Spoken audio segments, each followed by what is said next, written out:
Welcome to Tales from Sector 9, your portal to immersive sci-fi audio stories. If you enjoy deep space action, rogue AIs, and conspiracy theories, you're in the right place. Tap like and subscribe to keep the adventures coming. Drop a comment and tell us where in the galaxy you're listening from. Now, sit back, relax, and prepare for tonight's story. The Magnetic Gospel. Levi Watkins was halfway through a bottle of whiskey when the sky above Chicago folded inward like burning paper. He watched it from the window of his apartment. The only light he'd left on was the kitchen, and the bourbon in his hand caught its reflection in amber streaks across the glass. At first he thought it was an aurora. Chicago didn't get auroras. He knew this. He'd published 4 papers on geomagnetic field topology and the atmospheric conditions required for polar light phenomena. And the thermosphere above the 42nd parallel in October was categorically wrong for any of it. Then the fold deepened. The sky didn't tear. It compressed. A slow, geometric inversion, like watching a massive sheet of space being pressed from both sides, simultaneously creasing along invisible fault lines that his brain refused to process as real. The stars behind it smeared into arcs, then winked out, one quadrant at a time, replaced by a darkness that was somehow darker than the surrounding night. A darkness with texture and weight, the way black holes have presence without substance. His phone lit up 14 times in 40 seconds. He didn't look at it. The fold closed. The stars returned, and 3 seconds later, every compass needle in Cook County swung due north and stayed there, vibrating at a frequency that, had any of 3 specific scientists been paying attention, they would have recognized as the resonant signature of Earth's inner core. Not the outer magnetic shell, but the solid iron heart itself, 4,000 miles below, singing. Levi drank the rest of the bottle. They came for him at 0340. 2 AEGIS personnel. He could tell by the matte grey shoulder insignia, no flags, no names, stood outside his apartment door. One was a woman in her 30s, with the particular stillness of someone trained to absorb information without reacting to it. The other was a large man who clearly didn't want to be there. Dr. Watkins. I'm not a doctor anymore. MIT revoked the honorary. The institute followed. He leaned against the doorframe. He was still holding the empty bottle. You want to tell me what that was? We need you on a transport. In 90 minutes. That's not what I asked. The woman, she never gave a name, looked at me with the particular expression of someone delivering information they don't fully understand. The artifact is responding to magnetic field compression events. Globally, 6 in the last 4 hours. She paused. It appears to be responding selectively, to specific individuals. Levi looked at the bottle in his hand. It asked for you, the large man said, apparently deciding bluntness was faster. Artifacts don't ask.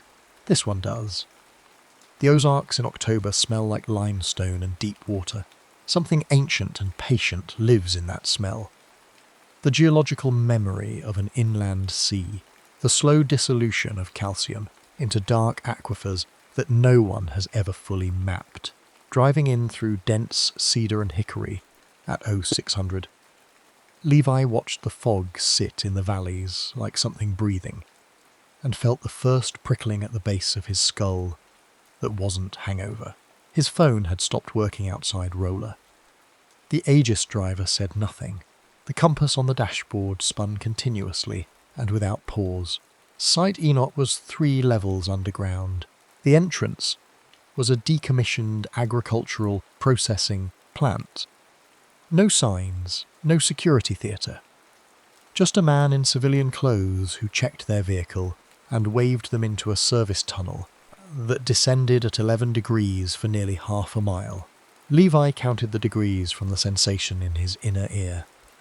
It was what he did when he was afraid. He counted things. The facility itself was the brutalist grammar of military emergency. Poured, concrete, black polished corridors, lighting that hummed at the wrong frequency. The kind of place that made everyone who worked there slightly more irritable than they would otherwise be over time, without knowing why. He noticed 3 things immediately. First, the electronics malfunctioned in waves every 40 to 90 seconds. Overhead, lights flickered, screens dissolved into static, and the facility's ambient hum shifted pitch, like a choir losing its key. Second, the personnel moved wrong. Not visibly disturbed, not panicked, but subtly recalibrated the way people move when they've stopped sleeping properly. The micro-pauses before speaking. The tendency to finish sentences in lower registers than they'd started. Third, someone had written the same 11-character symbol on 3 different surfaces in the corridor. Once in what appeared to be a standard marker, once scratched into paint, once written in something Levi chose not to identify. No one had cleaned any of them up. That meant either no one had noticed, which was impossible, or no one had been willing to approach them.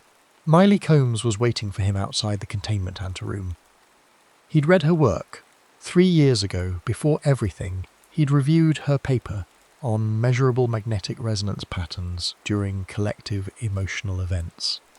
Stadium concerts, mass prayer gatherings, disaster responses. He'd recommended rejection. The methodology was sound. But the conclusions were professionally suicidal. She was arguing that human emotional states produced detectable, repeatable perturbations in local electromagnetic topology. That consciousness had measurable mass energy influence, he'd written. Interesting data, extraordinary claims, insufficient courage in the framing. He'd never sent her his name. She was 34 and looked like someone who had been sleeping 4 hours a night for the past week and had decided to treat this as a technical problem rather than a personal catastrophe. She held a tablet that she wasn't looking at. She was looking at the anteroom door. "You reviewed my paper," she said before he could speak. "I gave it a fair reading. You recommended rejection. I recommended the data be reframed in terms that wouldn't end the career of whoever submitted it. The journal sent the wrong part." He looked at the door. "You've been inside 3 times. The first time I lasted 40 seconds before I started crying and couldn't stop." She said this with scientific precision as a datum. "The second time, 11 minutes. The third, I stayed for 2 hours. She finally looked at him. "It's not a machine. Everything is a machine." "No," she said. "Everything is like a machine. This isn't." The harmonic core floated above a magnetic containment ring at 1.3 meters off the floor, suspended by field interactions that Levi's instruments couldn't fully characterize because his instruments kept losing calibration in its presence. It was obsidian black and perfectly spherical, approximately 40 centimeters in diameter, and it emitted no light and reflected very little. Of golden daffodils, it should have been invisible against the dark ceiling of the containment chamber. Instead, it was the most visible thing he had ever seen. Not optically. Something else. Some sense he didn't have vocabulary for activated by proximity to the object. Told him that it was there with a certainty that bypassed his eyes entirely. He knew where it was, the way he knew where his own hand was in complete darkness. He walked toward it. The room pressure didn't change. The temperature sensors read ambient, but gravity shifted. Not dramatically, not cinematically, just a subtle wrongness in which direction was down, a few degrees of tidal deflection that his body interpreted as the beginning of a fall that never arrived. He stopped walking and breathed. The core pulsed. It was not a light pulse. It was not a sound. It was a change in the informational content of the space he occupied, a compression of meaning, the way a word changes when you finally understand it. And with that pulse came the first image. Not a vision, not a hallucination, but a memory of a place he had never been, delivered into his mind with the complete sensory texture of lived experience. Towers of basalt reaching 30 kilometres above a plain that was also a sea. The same substance, solid and liquid simultaneously, held in phase suspension by a gravitational engineering so precise, it made his orbital work look like children stacking rocks. The sky above the towers was wrong. Too many gradients, too many simultaneously visible light sources. The aurora of a world with 17 interfering magnetic poles generating standing waves of visible plasma across the upper atmosphere, and in that sky, shapes, not vessels, not structures, something between the two, biological and architectural, that hanging in the plasma currents like organisms in a tide. The choir of aeons had not built a civilization, they had been one. The technology and the biology and the consciousness had merged so completely that the distinction between a city and a mind, between infrastructure and thought, had become definitionally meaningless. And they were gone. Levi came back to the containment chamber floor and found he was sitting on it, his back against the magnetic ring, with Miley Combs crouched in front of him and one hand on his wrist, checking his pulse. "How long?" he said. 14 minutes. What did I? You walked to the core. You stopped about 2 meters out. Then you stood completely still for 11 minutes and fell backward. She looked at his eyes with clinical precision. Your pupils were unequal. They're normal now. Are you experiencing any? I'm fine. He wasn't. It's a prison. She went very still. The magnetic field. Earth's. He was working through it, even as he said it. The mathematics assembling themselves from the vision's residue, the way crystals form from a cooling solution. The harmonic core isn't a transmitter. It isn't a beacon. It's a containment resonator. A lock. He looked up at the sphere. And someone in this facility has been running tests on it for. He looked at the mission log on her tablet, which she hadn't locked. 11 days. 17, she said quietly. We underreported the initial activation. Levi Espinosa had the face of a man who had decided something important a long time ago, and found, to his genuine relief, that every subsequent piece of evidence confirmed the decision. He was 51, silver-haired, with the particular physical composure of someone who had been in high-stakes environments long enough to have metabolized adrenaline into patience. He ran AEGIS with the organizational intelligence of a person who understood that systems were more durable than individuals, and that the greatest threat to a system was not external attack, but internal uncertainty. They met in the facility's briefing room, where a holographic display showed 6 red points across the globe. The 6 magnetic compression events from the previous night, and 37 amber points representing ongoing satellite malfunction clusters. We need to understand what we're working with, Spinoza said in the tone of someone who already had opinions on that subject. What you're working with, Levi said, is a containment system for something that you have been slowly unlocking for 17 days. We've run standard activation protocols. Who's standard? This technology predates human civilization by approximately 4 million years. Your protocols are guesswork with lanyards. He looked at the amber points on the display. The satellites aren't malfunctioning. They're responding to field topology changes. The core is resonating against something already inside Earth's magnetosphere. He paused. Something that's been inside it for a very long time. Espinosa looked at him. Not angrily, thoughtfully. The look of a man recalculating. You experienced direct interface with the artifact. I experienced something. Then, you're already ahead of our last 3 physicists. He said this without inflection. Levi understood what it meant. What happened to them? Dr. Harlan is in the medical bay, responsive but not communicative. The other 2 left the facility voluntarily. We couldn't stop them. Espinosa's expression didn't change. They walked due north. We recovered one of them outside Hannibal.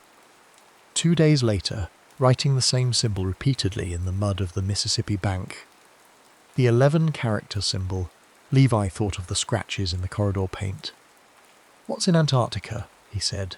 Espinosa was quiet for 1 second too long. It was the most information Levi had received from him. "You need to tell me what's in Antarctica. Something that may give us leverage." "Over what?" "Over whatever is coming." Espinosa touched the holographic display and expanded it to show orbit. 6 dark ovoids, positioned in a distribution pattern that was not random, and was not orbital mechanics. They were too still. Satellites drifted. These did not. They've been there for 11 days. Since initial activation, we're calling them vessels. "You're wrong," Levi said, with the certainty of the vision still echoing in his neural architecture like an aftershock. "They're not vessels. They're not invaders." He stared at the 6 dark shapes. They were dormant, hidden beneath the ocean floor. He felt the mathematics shift inside him, the core's residue reorganizing his understanding of the geomagnetic data he'd spent his career studying. They woke up when we activated the core, because the core waking up meant the prison was failing. He looked at Espinosa.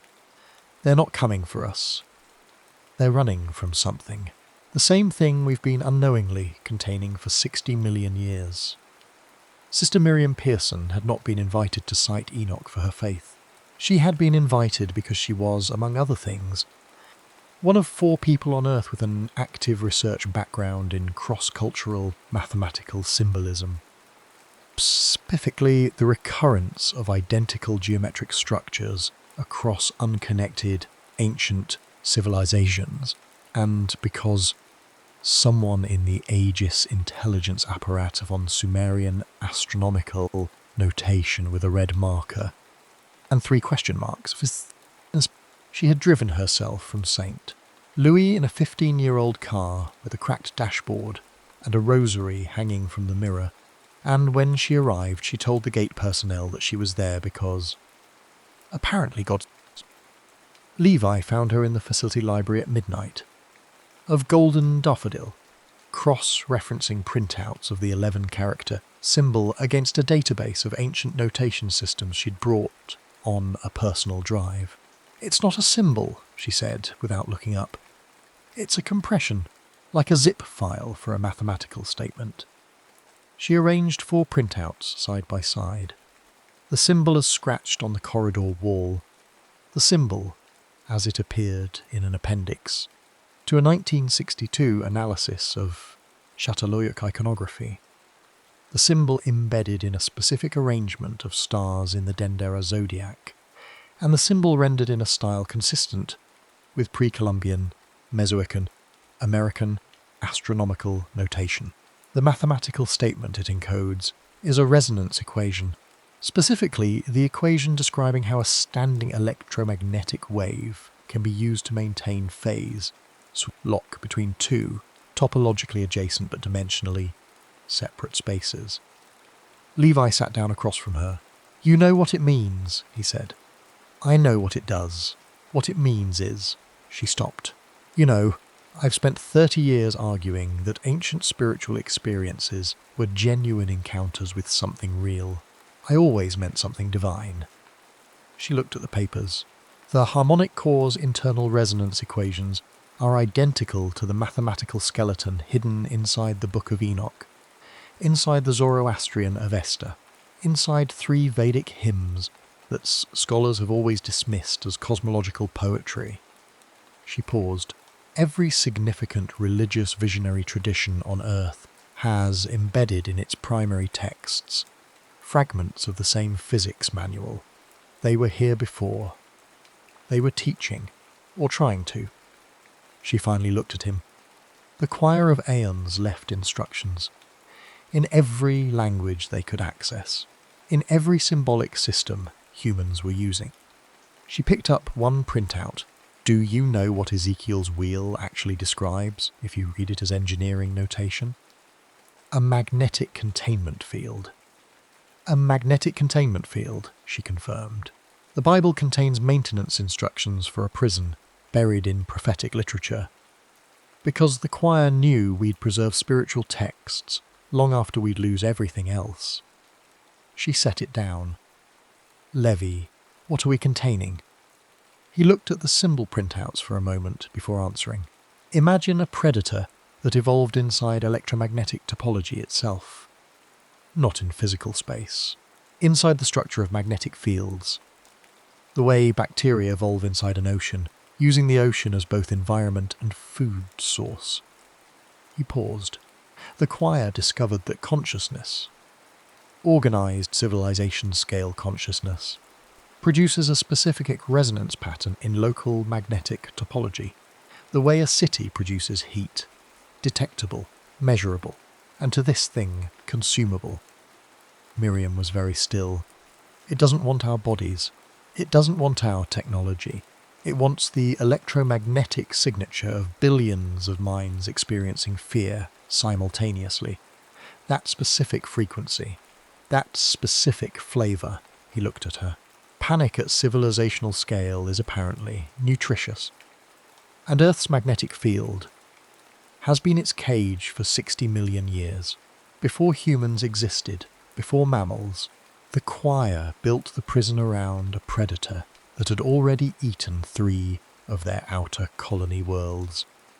He picked up the printout with the Ezekiel notation. They hid the maintenance instructions in every symbolic system they could access before they were gone, because they knew the cage would need tending, and they knew they wouldn't survive to tend it. Miriam looked at the papers spread across the table.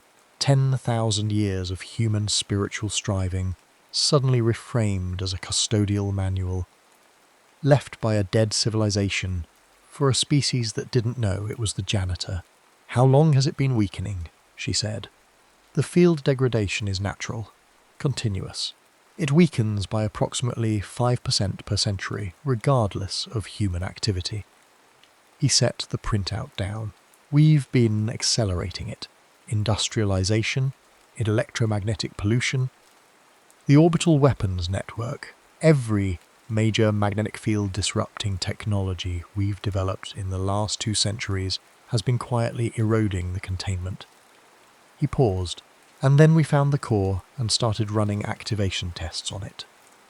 We pulled the pin, she said. We pulled the pin, he confirmed. And now, whatever is on the other side of that field is pressing against it with everything it has, because it can feel the weakness, and it has been waiting for 60 million years, and it is very, very hungry. The facility hummed. Somewhere in the corridor, outside, a light flickered through its 40-second cycle and steadied.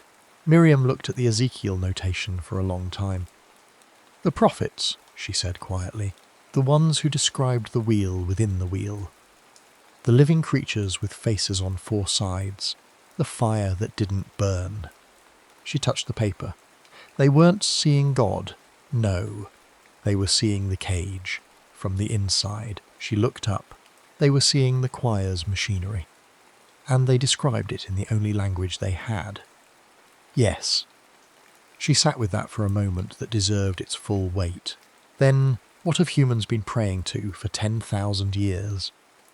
Levi had no answer for that. Miriam, he realised, didn't need one. The question itself was the thing she'd been building toward her entire career. Not the answer, but the expansion of the mystery into something large enough to be worth a life's devotion. It feeds on fear, she said finally. Collective fear. Civilization-scale neural activity directed toward panic and despair. He thought of 2049's hyperconnected world. 8 billion people in a permanent low-grade state of existential anxiety. All linked through neural interfaces that passed emotional data as readily as information. We've been building it a feast for 30 years. Then Espinosa is about to ring the dinner bell. She found him outside at 0300, sitting on a concrete step at the facility's emergency exit, looking at the sky. The Ozark darkness was extraordinary. The cave country ate light. and the nearest neural network-enabled city was 100 kilometers away. The stars were dense and still. "Do you know what the opposite of grief is?" she asked. He considered saying relief. Something stopped him. He looked at her instead of the sky. In the harmonic core's presence, he had learned that emotions had architecture, that they occupied space in a way his physics training had never accounted for. Miley's presence had a topology he could feel without instruments. Not metaphorically, measurably. "Connection," he said. She sat down next to him. Neither of them spoke for a while. "It recognizes you," she said. "The core. I've watched it respond to 12 different researchers. It activates to varying degrees, produces various perceptual effects. With you, it does something different." "What?" "It becomes very quiet." She looked at the stars. "All the other responses are expansive, broadcasting. With you, it contracts, focuses." She paused. "I think it's frightened." "Artifacts don't get frightened." "You said that once already." She turned to look at him. "The choir built something partially conscious, and you're surprised it has emotional states." Her voice was not unkind. "The cognitive pattern you carry. The compartmentalization, the dissociation, the emotional severance. Those are the same markers they found in the choir's internal records. The faction that triggered the silence cataclysm. They decided emotion was the enemy of reason. They tried to engineer it out." She held his gaze. "The core recognizes you because you're psychologically identical to the scientists who destroyed the world it was trying to protect." Levi was silent for a long time. Somewhere below them, 4,000 meters of Ozark limestone hummed with a frequency that was not geological. "I let them die," he said. "The Lazarus team, not through negligence. I knew the singularity gradient was unstable by 3 sigma above safe threshold. I ran the experiment anyway, because I wanted the result more than I wanted to be wrong." She said nothing. "I've never told anyone that. I didn't tell the inquiry board. I've barely told myself." He looked at his hands. 17 people. "I remember their equations better than their faces. That's what horrifies me, that I reduced them to data before they were dead." The sky above the Ozarks was very still. In it, faintly, 6 dark shapes that were not stars occupied their perfect, unmoving positions. "The null presence," Miley said quietly. "It's been tempting you since you arrived. I can see it in your coherence patterns when you're near the core. It offers numbness, silence, the end of guilt." She looked at him steadily. "That's what it does. It finds the places in consciousness where the person has already decided they don't deserve to exist, and it offers to agree with them. And the antidote is what? Feeling better about myself? The antidote is choosing to remain a self." She said it simply, without drama. "The choir failed because they decided the individual was the problem. They tried to merge, unify, control, and in that merger they created the perfect host for something that had no individual consciousness to resist." She looked toward the facility entrance. "Espinosa is about to make the same choice at planetary scale." The Antarctic transmission reached Site Enoch at 0517. Aidan Ryan's face on the screen was the face of a man who had stopped sleeping 3 days ago, and had found, in that sleeplessness, certain realizations he would have preferred to avoid. He was 39 and looked older. Behind him, visible through the Antarctic station's observation port, the ice was wrong. The ice had been wrong for 6 days, developing geometric fractures that followed magnetic field lines rather than temperature gradients, as though the ice were a recording medium slowly magnetizing. "Commander Ryan," Espinosa said. "Sir." Ryan looked directly at the camera, with the precision of a man delivering a report he had rehearsed. "The Seraph engine's primary coil system reached 40% excitation at 0430. We're seeing resonance propagation in the ice shelf, consistent with the choir's planetary scale field manipulation. The math on the propagation wave suggests." He stopped. suggests that full activation will produce a magnetospheric tear event, not localized, global. That is the intended effect, Espinosa said. Sir, with respect, the personnel here are, Ryan chose his words, experiencing significant cognitive effects from the current 40% excitation. We've had 3 suicides in the past 48 hours. Personnel report hearing voices that issue contradictory commands in the voices of deceased superior officers. 2 science staff have lost the ability to form new long-term memories. He paused. If the cognitive effects scale linearly with excitation, full activation will. Cognitive effects are a transient cost, Espinosa said. The alternative is allowing whatever is inside Earth's magnetic field to enter physical reality without a means of opposition. Levi leaned into the camera frame from outside Espinosa's sightline. Commander Rhine, Levi Watkins, listen carefully. He spoke quickly. The Seraph engine is not a weapon against the null presence. It cannot be. The null presence exists inside magnetic topology. Firing a planetary-scale magnetic event at it is equivalent to building a fire to fight smoke. You will not destroy it. You will feed it. You will tear open the containment field and provide it with a civilization in full-scale panic as a first meal. Rhine looked at him. Something shifted in his face. Not relief, not quite, recognition. The look of a man who had known something privately and finds it confirmed. Those are my orders, Rhine said. I know. Levi held his gaze. I'm telling you what the orders will produce. Espinosa cut the transmission. What happened next happened in 4 stages, the way catastrophes do. Not as a single event, but as a cascade of thresholds. Each one crossed before the previous one was fully understood. First, the 6 orbital objects descended, not toward Earth's surface, toward each other, and then into a configuration above the magnetic equator that Levi recognized, from the core's residue in his neural architecture as a distributed resonance array. The same geometry the choir had used for their containment infrastructure, now reconfigured into something else. They weren't attacking. They were trying to reinforce. Second, Espinosa ordered the Seraph engine to full activation remotely, bypassing Rhine's command authority. Third, the core screamed, not acoustically, in every mind in Site Enoch simultaneously. A burst of raw cognitive content, compressed and desperate, that resolved in Levi's consciousness into something almost linguistic. The lock, the lock, the lock is. Then the Antarctic ice shelf cracked along 2,000 kilometres of coastline, and the magnetic storm began, and the null presence pressed itself against the thinning membrane raid between the electromagnetic topology and physical space. With the patient, enormous pressure of something that had been waiting for 60 million years.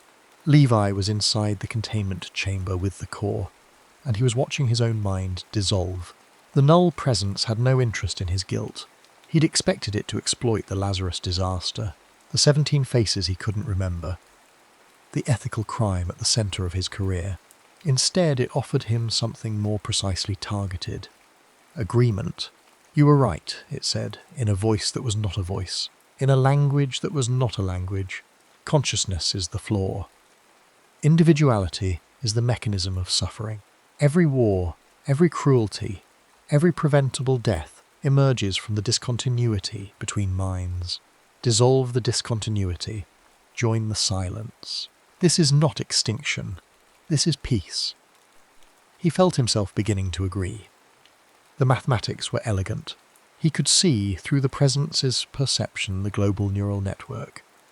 8 billion minds, hyper-connected, broadcasting fear in synchronized waves as the magnetic storms disrupted every electronic system on Earth, as the auroras bled into tropical latitudes, as gravity fluctuated in cascades that brought aircraft down and lifted water from harbours in slow, impossible arcs.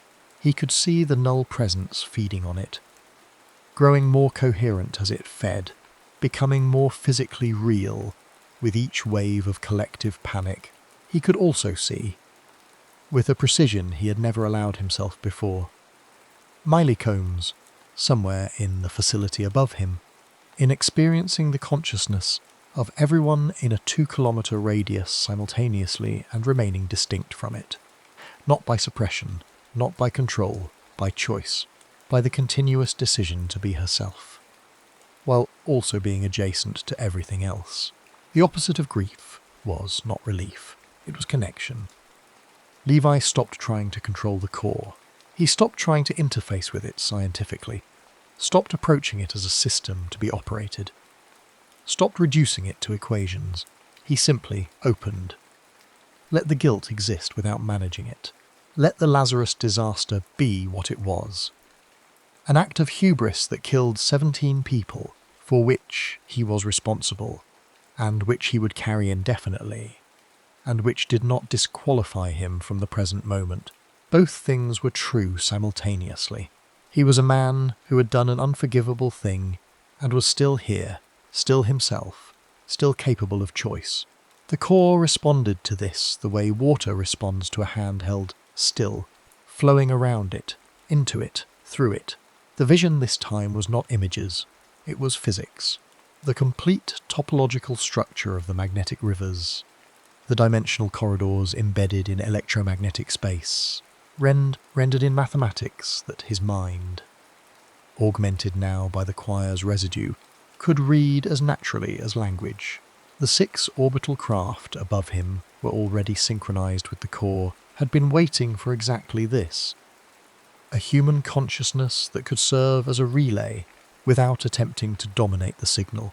He broadcast not a message, a resonance. The choir archive, held in the moon's vaults, contained the original containment equations, its maintenance instructions, the exact field configuration needed to re-establish the lock. Miriam had found the fragments in religious texts. The core held the complete version, and now Levi held it in his mind, imperfectly and painfully and brilliantly, and the 6 orbital craft received it and began moving. The final confrontation was not cinematic. It was Aidan Rhine, alone in the Antarctic chamber, who made the choice, not because he received orders. The communication systems were down, the facility was running on backup power, and Espinosa had disappeared into the magnetic abyss at the chamber's centre 14 minutes earlier, still absolutely certain he was saving humanity. Rhine stood in front of the Seraph engine's primary control interface, in a room where the air itself hurt and gravity ran in 4 directions simultaneously, and he made the first entirely independent decision of his life. He destroyed the primary coil array manually. The explosion was not large. The silence it produced was enormous. The storm ended the way electrical storms end. Not all at once, but in stages, the way consciousness returns from deep sleep. The world reasserting itself layer by layer. The Aurorus retreated northward. The orbital craft descended to the ocean's surface and submerged. The satellites stopped failing. Miley sat on the containment chamber floor, her back against the magnetic ring, and listened to 4,000 simultaneous human consciousnesses quiet themselves. One, like a city of lights going out after midnight. She wept, but differently than the first time. Not overwhelmed, just present for what it cost and what it meant. Miriam Pearson stood in the Ozark pre-dawn and felt the thing she could only describe, insufficiently, as grace. Not the end of doubt, but doubt's coexistence with something larger than doubt. The equations were real. The physics was real. The choir of aeons had been real. The architecture of heaven, it turned out, was magnetic, and the prayers that humans had sent into it for 10,000 years had, she believed, been received, even if the address had always been misread. Levi Watkins sat next to the core as it slowly dimmed, not going dead, just resting, the lock re-established, the presence receding to its proper position behind the magnetic wall of a world it could not quite reach. His mind was quieter than it had ever been, and noisier. He could hear, faintly, the emotional register of everyone in the facility. He would hear it for the rest of his life. It would be permanent and strange and sometimes unbearable. He found he preferred it to the alternative. 3 weeks later, a radio on the Boone Ranch, the property now held in federal custody, its owner dead, its buried secret excavated and moved, received a transmission at 0340 on a frequency that should have been carrying weather data for agricultural systems.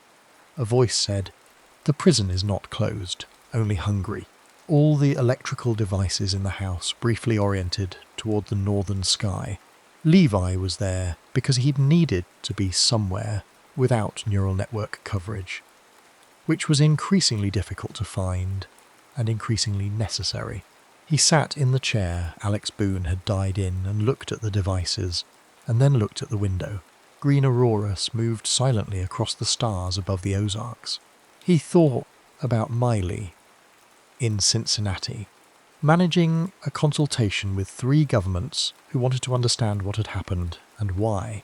He thought about Miriam writing something she calls filling a new theology, which was really a new physics, which was really an old knowledge recovered. He thought about Aidan Rhine, whose name would never appear in any official record of what happened beneath the Antarctic ice, because the only official record was classified at a level that didn't have a name yet. He thought about 17 people whose faces he was beginning slowly to remember. He picked up the radio. "I know," he said to whatever was listening. "We're working on it." He set it down. Outside, the Auroras continued their long, silent conversation with the magnetic field that held the world together, and kept what was outside it. Outside, for now, for another season, for as long as human consciousness could be persuaded to hold itself together rather than dissolve into the beautiful, annihilating silence that was always waiting, always patient, always hungry beneath the light. He stayed until dawn, listening to the Ozark dark. Then he went to find some coffee, because cosmic things don't care if your heart's broken. The dishes still pile up,